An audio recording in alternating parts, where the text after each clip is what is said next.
अच्छा, Bismillahirrahmanirrahim. The topic of today's lecture is geologic time scale.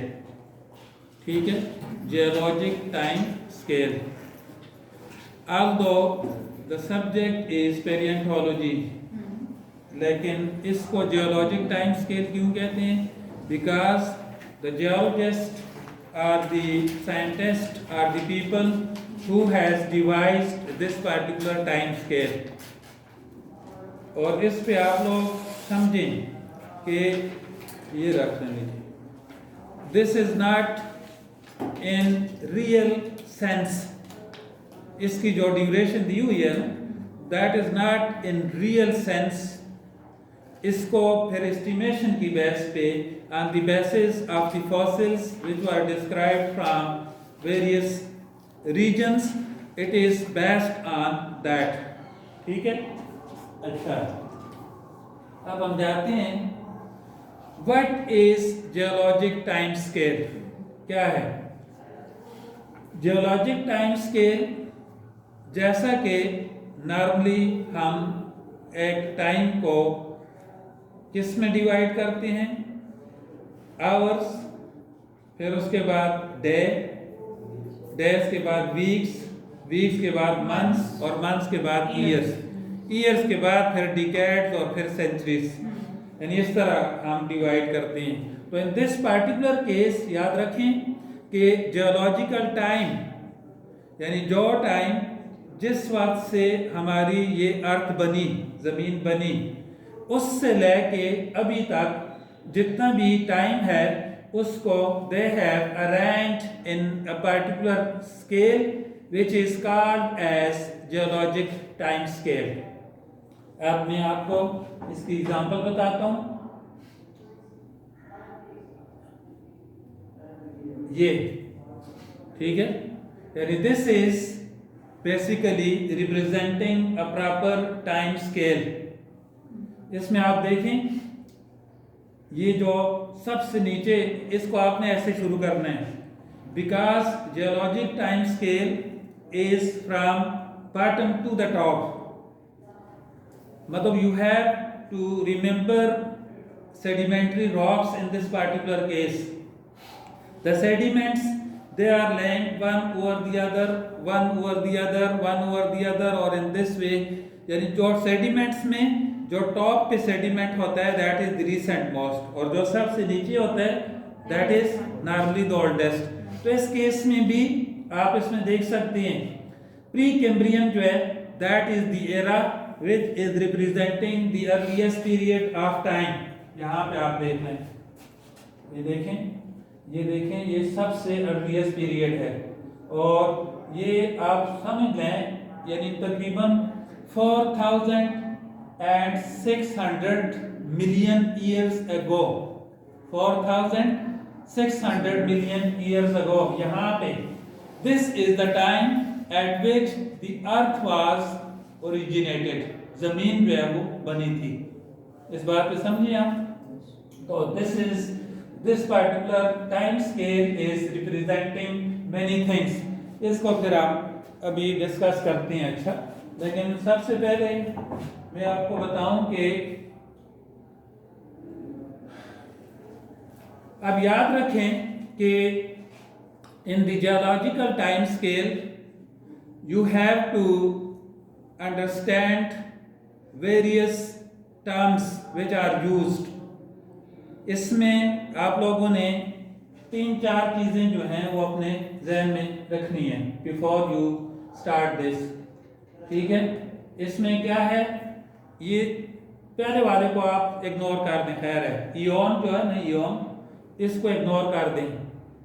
आपने जो चीज याद रखनी है that is era, period and epoch. ये 3 चीजें जो हैं these are the most important one for your understanding. यानी एरा पहला आपने ये याद रखनी है, एरास, फिर उसके बाद पीरियड, और पीरियड के बाद इपोक, और आगे MYA क्या रिप्रेजेंट करता है, मिलियन ईयर्स एगो. यानी इसमें जो MYA लिखा हुआ है दैट इज मिलियन ईयर्स एगो. यानी इतने मिलियन ईयर्स पहले। और उसके बाद ये देखिए उन्होंने लिखा हुआ है age of mammals, age of reptiles, age of amphibian, age of fish, marine. ये असल में ये जो एज का टर्म यहाँ पे यूज किया गया है that is basically representing the dominant creature. अच्छा, यानी इसमें आप पहले वाले का एज ऑफ मैमल्स देखा हुआ है तो इसमें तो बर्ड्स भी हैं, रेप्टाइल्स भी हैं, लेकिन मैमल्स में इस वाले एरा में वो डोमिनेट किया उन्होंने, मैमल्स में वो सबसे ज्यादा थे। इस वजह से उसके साथ उन्होंने एज ऑफ उस पार्टिकुलर ऑर्गेनिज्म को वहाँ पे उन्होंने। तो नॉर्थ अमेरिकन इवेंट ये चूंकि बेसिकली ये टाइम स्केल जो है that has been devised by geological survey of US geological survey, तो उन्होंने नॉर्थ अमेरिका को इसमें ज़्यादा इम्पोर्टेंस दी हुई है। तो उस चीज़ को आप इतना ज़्यादा मतलब आप लोग उसमें इतनी ज़्यादा इंटरेस्ट उसमें ना करें। आपकी इंटरेस्ट के लिए eras, period, epoch, million years ago और लाइफ फॉर्म्स, यानी these are the main things which you have to understand. और सिर्फ ये एक जो ये टाइम स्केल है, टाइम टेबल जो है, इसको अगर आप देख लें तो दिस इज द टाइम, यानी टाइम टेबल जो है इसको इसी फॉर्म में, टेबल फॉर्म में ही अगर आप कर लें तो this will help you lot. इसको आप लोगों ने, इसका भी मैं आपको फिर बताता भी हूँ कि कोई अपने साथ कोई फार्मूले से अपने दिमाग में से कर लें ताकि इनको इनकी जो, क्योंकि आपने इनको सीक्वेंस में याद करना है। तो इसमें आप ये नहीं कहेंगे कि मैं जिस तरह एरा है ना तो आप मुझे कहें कि पेलियोजोइक, मेसोजोइक, सीनोजोइक, ये आप कहें, इस तरह नहीं होगा। आप लोगों ने प्री कैम्ब्रियन, उसके बाद फिर पेलियोजोइक है, फिर मेसोजोइक है, फिर सीनोजोइक है, इस तरह आपने जाना होगा। तो ये बहुत इसमें इंपॉर्टेंट चीजें हैं जो आपको मैं बताना चाहता हूँ, ठीक है जी। अच्छा, अब याद रखें कि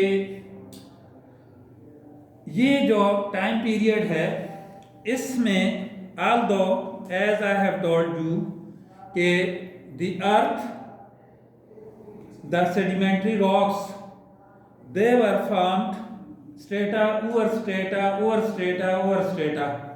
तो in normal cases the lowest sedimentary part is the oldest one and the top one is the recent most. बात समझे?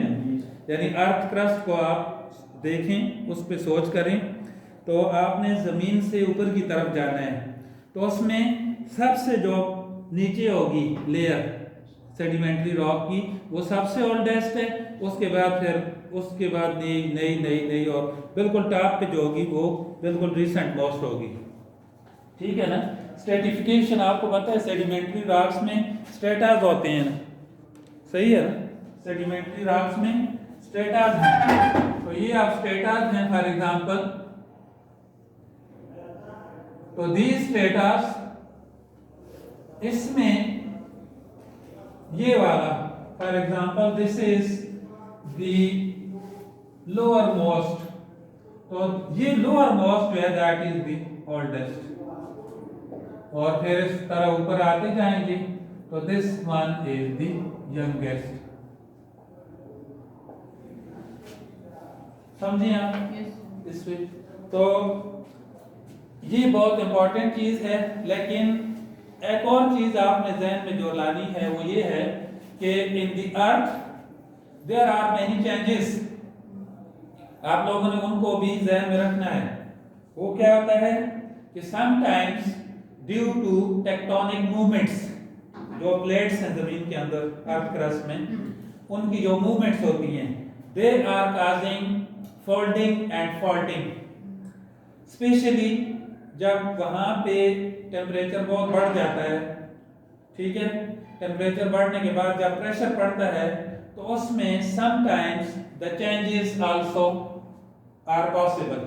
ये आप लोगों ने बहुत एक चीज भी ध्यान में रखनी है। फॉर एग्जांपल इस रीजन में कोई एनवायरमेंटल डिस्टर्बेंस हुई and that disturbance has, it is possible, याद रखना कि this particular part can go up and this can go down. ये भी आपने रखना है ध्यान में। लेकिन ज्यादातर केसेस में because we follow this rule कि in the sedimentary rocks the top sediments they are the youngest while the bottom one is the oldest. ठीक है, लेकिन उसमें ये चीज भी आपने रखनी है ध्यान में कि दिस इज आल्सो पॉसिबल। यानी फॉल्टिंग का क्या प्रोसेस होता है, इस तरह लेयर्स यानी फॉल्ट होती है ना, मतलब आप किसी चीज को प्रेस करते हैं तो प्रेसिंग जब उसके ऊपर आती है तो प्रेस होने की वजह से, मतलब सिंपल अल्फाज में आपको समझाऊं, आपके पास तूत समझते हैं ना, तूत का जो दरख्त है तूत समझते हैं, तूत की जब आप ब्रांच काटते हैं, ठीक है, टूथ की ब्रांच पे जब आप प्रेशर डालते हैं तो वो फोल्ड होती है, फ्लेक्सिबिलिटी होती है, उसमें फ्लेक्सिबिलिटी है, वो फोल्ड होती है। ठीक है, वो टूथ उसी की आपने फिर देखा होगा गांव में लोग उससे टोकरियां वगैरह बनाते हैं और मुख्तलिफ पर्पस के लिए उसको यूज किया जाता है। उसके मुकाबले में जो दरेक है मेरिया जर्डाक, आपने तो बाल्टी पड़ी हुई है, यानी जिसको विज्ञान कहते हैं, ठीक है, उसको अगर आप उस पर प्रेशर डालते हैं तो टूट जाते हैं। तो ये आसानी से समझने के लिए फोल्डिंग का प्रोसेस टूथ वाली लगती है, फोल्ड होती है। फॉल्ट में ये होता है जो लकड़ी इसकी है विज्ञान की है, उस पे आप जोर डालते हैं तो फट जाती है। तो जमीन के अंदर भी there are certain layers, certain sediments, जिन पे जब प्रेशर आता है तो some of them they are folding, they are folded. तो जब उनकी फोल्डिंग होती है तो फोल्डिंग में जो लोअर पार्ट है दैट कैन टर्न अप और जो अपर वाला दैट कैन गो डाउन।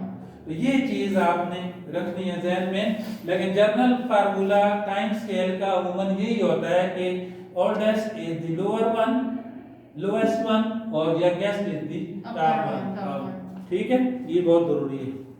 लेकिन सर अगर उस वक्त इनकी फोल्डिंग्स हुई हो तो हमें कैसे पता चलेगा अगर oldest one is the upper one? वो फिर वो उसके लिए फिर आपके पास बहुत अच्छी टेक्निक्स हैं जो मैंने आपको पढ़ाई हैं। उसमें आप फिर उसमें जियोलॉजिकल टाइम स्केल के लिए जो रेडियो डेटिंग है, radio dating, that is the thing which is representing very important technique with you. यानी आजकल आप जाहिर बात है उसमें फिर आप देखेंगे कि उसमें रेडियम कहाँ पे पड़ा हुआ है, रेडियम की half life millions of years है, आपको पता है, ठीक है।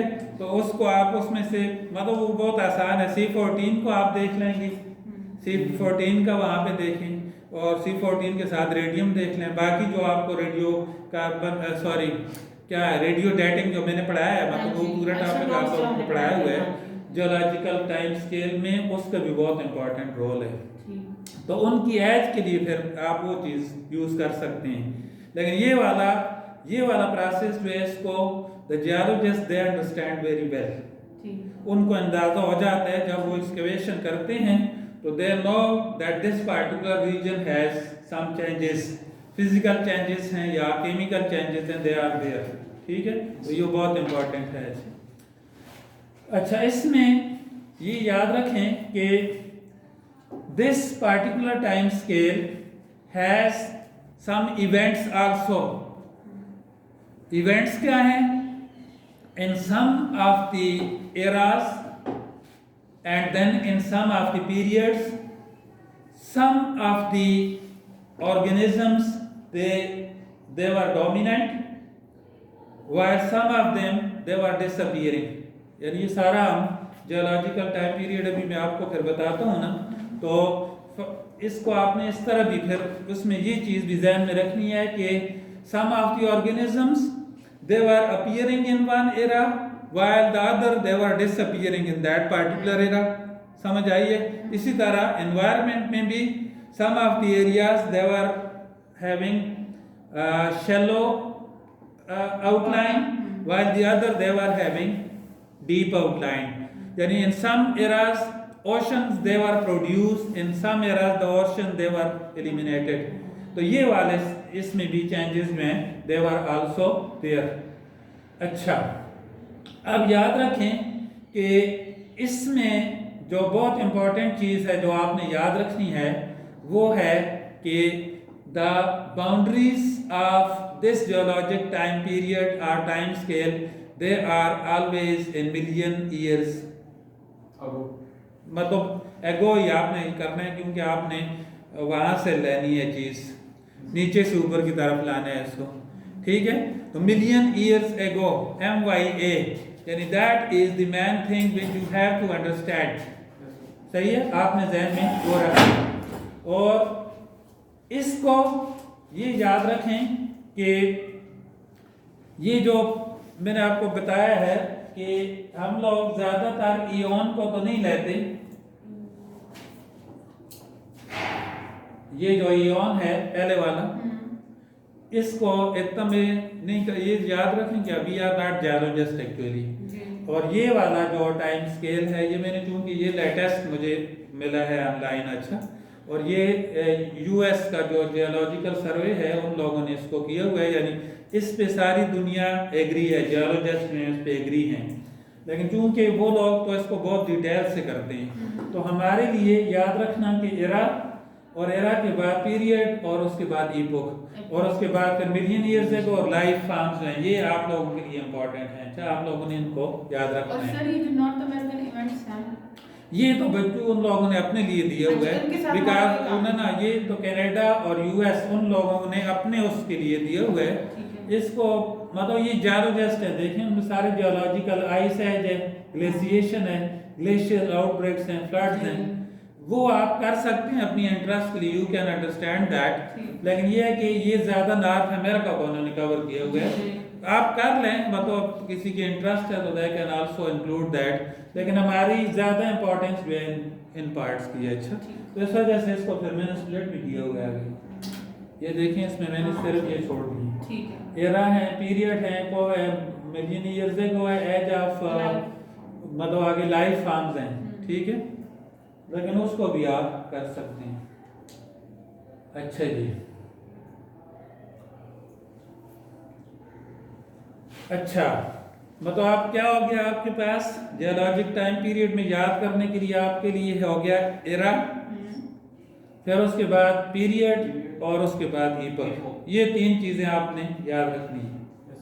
ये आप लोगों ने, इनमें फिर कुछ नाम ऐसे हैं उनको आपने अगर गोटा कर दें या रटा लगा दें उसका तो फिर ज़्यादा बेहतर होगा, उसकी सीक्वेंस आपने नहीं बोलनी है। अच्छा, ये इसके लिए मैं अमूमन स्टूडेंट्स को कहता हूँ कि just like the cell division, ठीक है, यानी डायरेक्ट सेल डिवीजन और इनडायरेक्ट, यानी माइटोसिस एंड मेयोसिस। तो माइटोसिस में you are always having prophase, metaphase, anaphase and telophase. इस तरह आप नहीं कर सकते कि प्रोफेज की बजाय मेटाफेज से शुरू करें, ठीक है। तो इसमें भी आपने फिर जो नेम्स हैं उनको आपने फिर याद रखना है। फिर उसके लिए मैं कुछ चंद है कि तो फार्मूले आपको बता दूंगा, सही है, बहुत जरूरी है।